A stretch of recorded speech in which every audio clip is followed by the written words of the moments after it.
for us at home. Went down to the very end. A lot of adversity we faced. Our guys found a way to win. We knew that we were going to get their best effort. They had an off week, and they played a 1AA team. We felt like they were a top 10 team preseason for a reason. They beat a good Georgia team. They beat another East Carolina team. So they're a very good team. Their coach is one of the better coaches to ever walk the sideline. I think everybody saw that tonight. With the fourth down calls and the onside kicks. And they did a lot of good things. But at the end of the day, our guys found a way to win.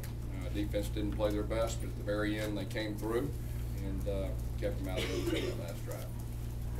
Gus, how tough is it when you face a team and a coach that basically plays like there's nothing to lose? I mean, they kind of went for everything. Yeah, well, they went for everything. They got just about everything. I mean, that was the hard thing. I mean, when they executed when they had to, and they did it time and time again. And that's the reason it was a close game, and that's the reason that it went down to the end. Talk about your decision to throw that slant route to Duke late in the game. Yeah, I mean, we felt like we needed to try to win the game, and we were thinking about throwing on that last third down also, but they dropped back and all that, so we just tried to have a little sprint draw right there, hoping to pop it. We knew we'd at least make them burn their last time out. We felt like we could punt down there, and they would have to drive the field without any timeouts, so that was the thing. Guess how big of a spark was Ricardo Lewis tonight in the running game? Yeah, that was good. Ricardo's a guy that did a good job with speed sweeps. Last year I think you brought that up the other day. I did. And I thought of you when you were running down the sidelines. That doesn't surprise me either. Gus, you really shared the ball running this, but Rock, Cap, Corey, everybody kind of.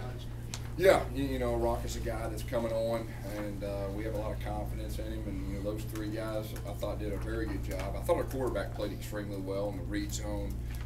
He was very efficient with his passing. He had a big time night.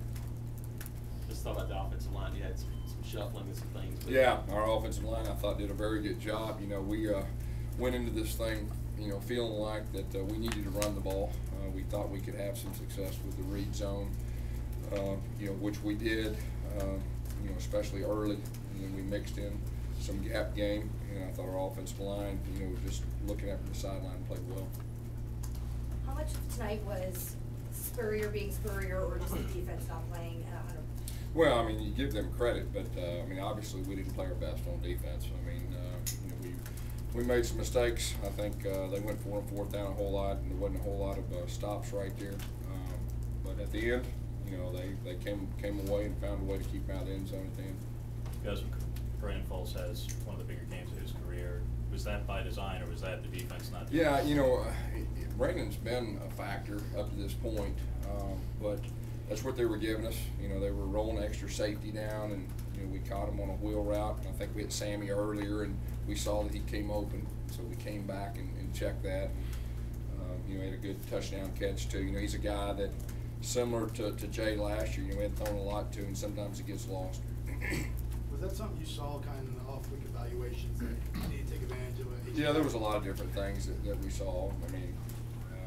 That was one of them. You mentioned Nick. Does he belong in that conversation with the best players in college football right now? He's pretty good. I don't know about everybody else, but he's pretty good, and he played extremely well tonight.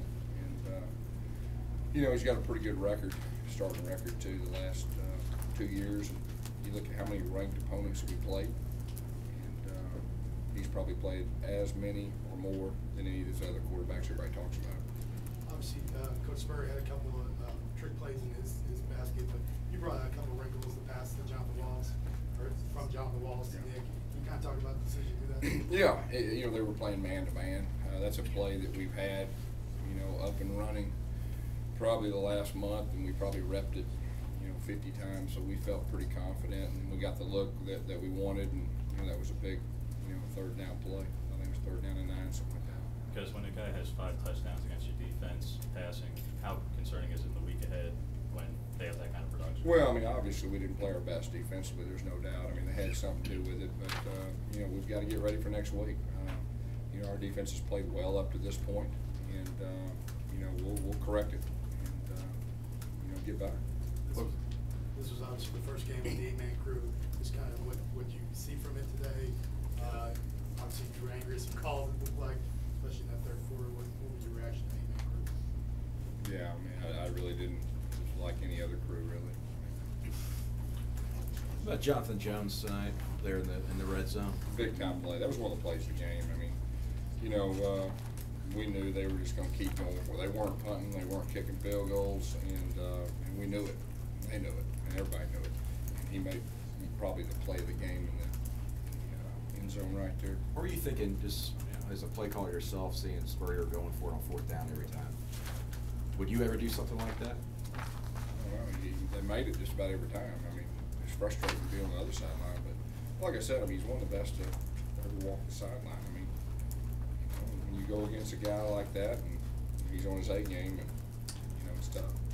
Because we talked a lot about the first downs last week, how you guys evaluated that in the off week. Early on, at least, the play calling was very heavy towards the run, which is kind of always what you do, is really towards the run, proportionally speaking.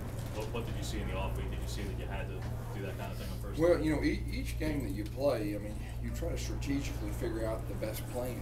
And we felt like, you know, the last game we had a lot of 3rd and 9s, and so we felt like we needed to get in those situations where, you know, it's 2nd down and medium, it's 3rd and short, and so that was just part of the plan.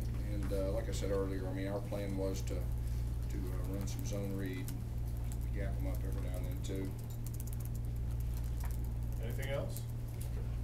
All right, Coach. Thank you all.